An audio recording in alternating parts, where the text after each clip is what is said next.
Eu sou humano e, portanto, nada do que é humano me é estranho.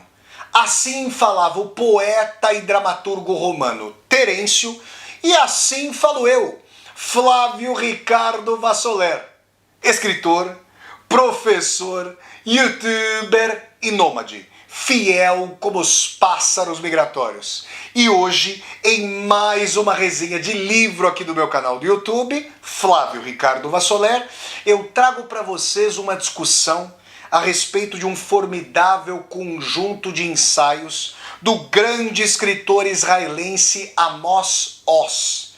Como Curar um Fanático, obra ali de meados da década de 90, que infelizmente ainda apresenta grande atualidade. Eu digo infelizmente, não pelo talento enorme de Amos Oz, desse grande escritor judeu-israelense, falecido recentemente, em 2018, mas sim porque o fanatismo, porque a guerra, porque a intolerância, porque o dogmatismo estão radicalmente presentes na contemporaneidade. Nós estamos aqui no comecinho de junho de 2021. Há pouco tempo aconteceu mais um conflito israelo-palestino. Mas nós não podemos, pura e simplesmente, ater o fanatismo a essa região do Oriente Médio. Líderes neofascistas não foram eleitos nos Estados Unidos, no Brasil. Não há um novo czar na Federação Russa. Líderes autoritários não estão aqui no leste europeu à tona. A Bielorrússia, ou a Belarus, como vocês queiram, que tem Alexander Lukashenko no poder desde meados da década de 90, né, o ditador europeu. O que temos a dizer sobre isso? Amos Oz traz uma questão que na verdade se transforma em como curar um fanático. E eu quero falar para vocês sobre algumas características que eu julgo essenciais nesses ensaios compilados por Amos Oz. Antes de eu começar a fazer essa resenha de forma propriamente dita, quero dizer a vocês que eu já ministrei uma aula ao vivo com Vassoler aqui no meu canal sobre esse mesmo tema. Então, depois que você assistir a essa resenha, você pode ir até a playlist Aulas ao Vivo com Vassoler e procurar essa aula sobre como curar um fanático, tá bom? Então vamos lá. Gente, a gente já encontrou fanáticos ou fanáticas sem sabermos que eram assim, numa torcida de futebol, numa igreja, com Deus, sem Deus. O fanatismo não é apanágio dos religiosos e religiosas. Pode haver sumo fanatismo em termos ateus. Na União Soviética, sob o domínio do facínora Joseph Stalin, nós assistimos a uma sociedade de sumo fanatismo, de estado policial persecutório, de uma paranoia objetiva, de delação de vizinhos por vizinhos, de filhos, de pais por filhos e assim por diante. E esse fanatismo da certeza da consumação daquilo que se chamava de comunismo e que o stalinismo ia conspurcando e desviando a cada momento, é de cunho fanático, ainda que não haja Deus.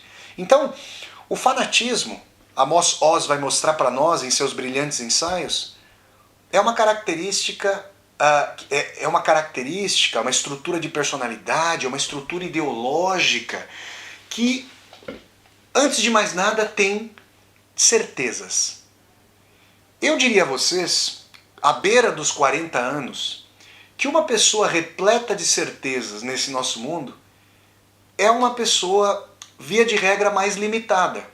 Porque quanto mais a gente contrasta as nossas razões, as nossas ideias, as nossas formas mais rudimentares ou mais, digamos, desenvolvidas,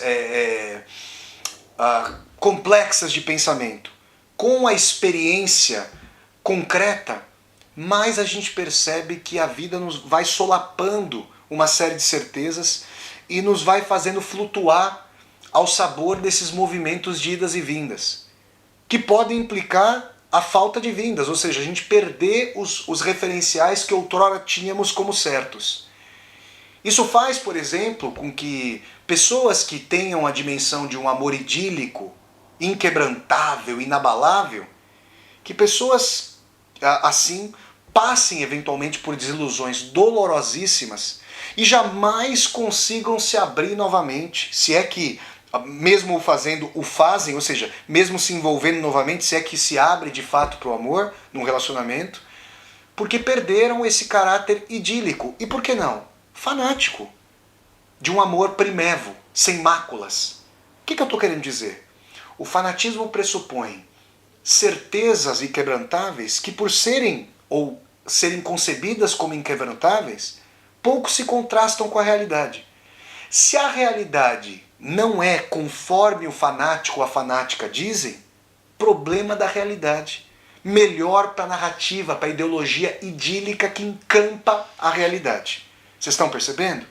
E isso pode gerar uma dimensão para o fanático e a fanática de que aqueles que não se comportam com ou sem Deus, no estádio de futebol, no partido político, num grupo, numa seita X, num grupo de amigos, que aqueles que não se comportam de forma tal e qual os mandamentos são os desviados e desviadas.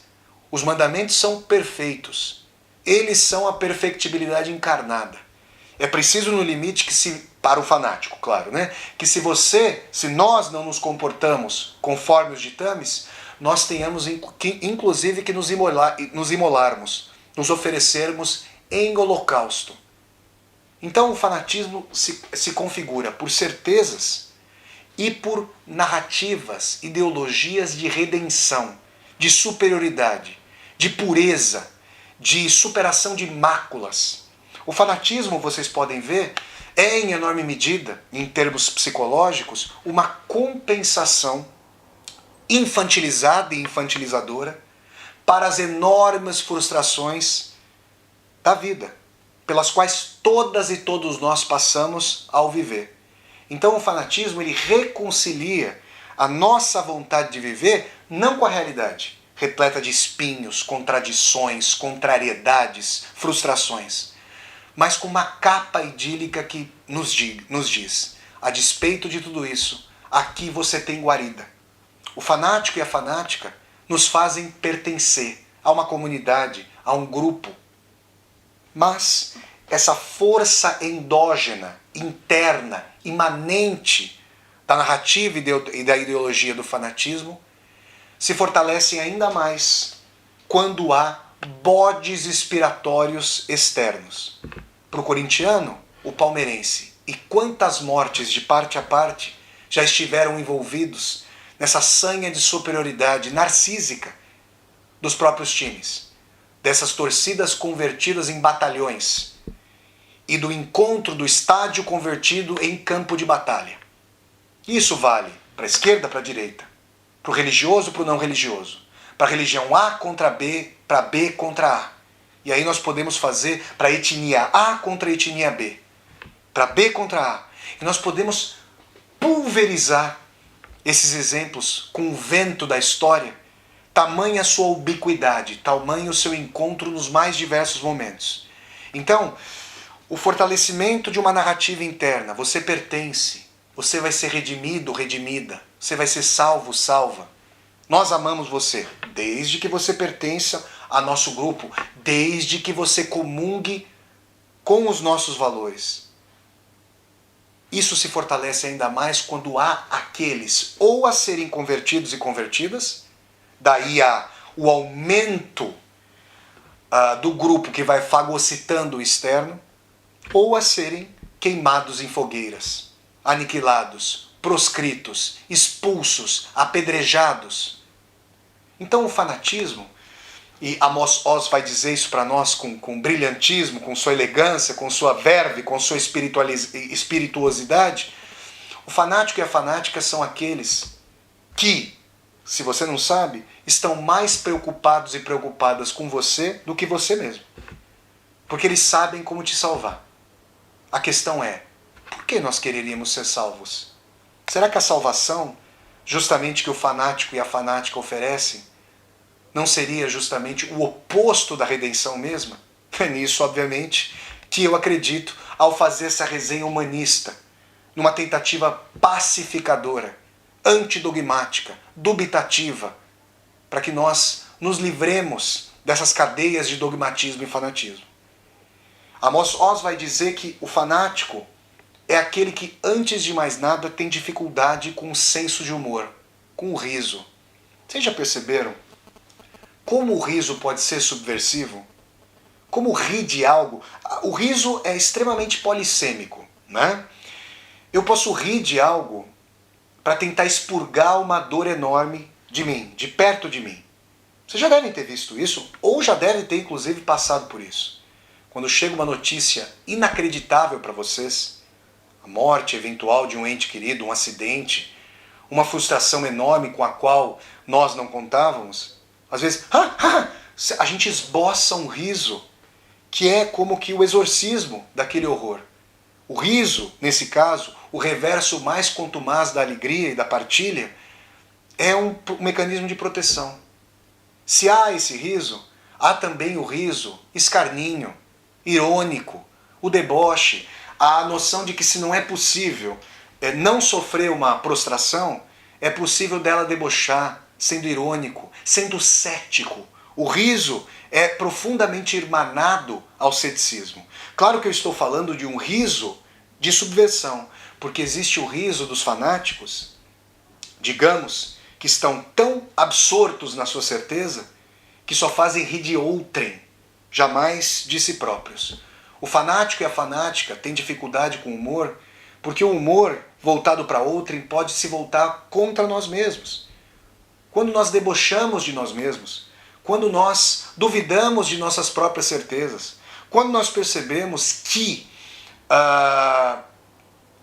o que pensáramos na adolescência já não é o mesmo que pensamos na vida adulta. Eu quero dizer, se você se pergunta por que eu coloco essa máxima do Terêncio no início de cada vídeo aqui do meu canal do YouTube, eu sou humano e, portanto, nada do que é humano me é estranho. Se eu coloco essa máxima, é para tentar, para mim e para vocês, para nós, trazer antídotos antifanáticos, antidogmáticos, dubitativos, com um riso cético, e o ceticismo aqui como um movimento sempre em exercício da dúvida, que inclusive pode duvidar de si mesmo. Então, o fanático e a fanática são aquelas pessoas que, repletas de certezas, querem encampar a realidade com suas contradições, e o riso não se coaduna ao fanatismo, porque o riso duvida. Como é que o fanático duvida de si próprio?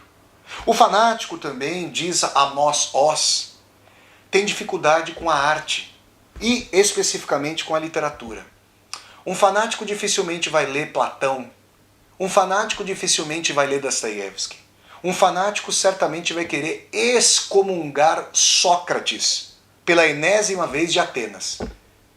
Por quê? Porque Platão, Sócrates e Dostoiévski são autores que, ao colocarem teses, sempre pressupuseram respectivas antíteses em suas obras. São aquilo que nós poderíamos chamar de advogados do diabo. Um pensamento que vai aquém e além, à esquerda e à direita, para lá e para cá. Um pensamento que entende como a alteridade pensa, concede muito espaço para a alteridade e para a própria voz, não só em uma altercação, numa briga, mas numa dimensão de troca de ideias. Quando nós pensamos muitas vezes com laivos de fanatismo que a troca de ideias é a troca de farpa, a gente não percebe que a troca é você me dá algo e eu recebo algo de você e te dou algo. Mas em tempos de dogmatismo, a troca é escassa. Na verdade, a troca é a tentativa de subsunção do outro à minha própria ideia. Fagocitose do outro. Destruição da alteridade. Falta de dialogia mesmo. Então a literatura, ela, segundo Amos Oz, esse grande escritor israelense, ela tem a possibilidade de fazer com que nós encarnemos Shakespeare, Hamlet, Raskolnikov de Crime e Castigo de Dostoiévski. Que nós pensemos, por mais que refutemos, como Brás Cubas, que entendamos seus motivos, que constelemos o mundo, que projetemos o mundo a partir de determinadas posições, ideias e configurações. Que saiamos de nós mesmos. E isso, um fanático e uma fanática jamais podem admitir. Centrados narcisicamente, fanaticamente, dogmaticamente, no trono de sua certeza, centrados e sentados no trono de suas certezas, os fanáticos jamais conseguem olhar para o outro, a não ser que esse outro ou faça parte das fileiras, ou venha a ser excomungado e por vezes explodido ou exterminado. Basta dizer então, e é importante dizer, que não há possibilidade de um antídoto para além do âmbito individual contra o fanatismo, senão uma democracia plural. Por democracia, pessoal, Amos Oz não pressupõe a mutilação da democracia pelo capitalismo. Apesar de ele saber que o que aconteceu em termos de democracia burguesa, portanto limitada, no pós-Segunda Guerra, ainda assim ampliou possibilidades em relação às experiências radicalmente não democráticas do socialismo real. Agora que a democracia tem vários inimigos, agora que o capitalismo é inimigo da privacidade, da própria propriedade privada e da democracia, o campo fértil para dogmatismos, dada a concentração de recursos midiáticos, econômicos, dado o arrefecimento da capacidade cognitiva das pessoas pelos crimes sociais a que são submetidas, pela falta de educação pública de qualidade na maior parte do mundo, esses aspectos todos formando um campo fértil para o autoritarismo, para o dogmatismo e para o fanatismo, teriam que ser combatidos pelo exercício mesmo da democracia. Um exercício que buscasse autonomia, contato, formas de pensar, possibilidades de viagem. Um fanático não viaja.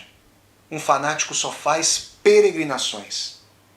Nada contra as peregrinações, mas quando uma vida é voltada para uma certeza de encontro, sem que se possa perder muitas vezes, como acontece com todos e todas nós, não é possível conhecer a alteridade das pessoas de outras culturas, países e povos, para entender, por exemplo, que o fato de eu ser brasileiro foi função de eu ter crescido no Brasil.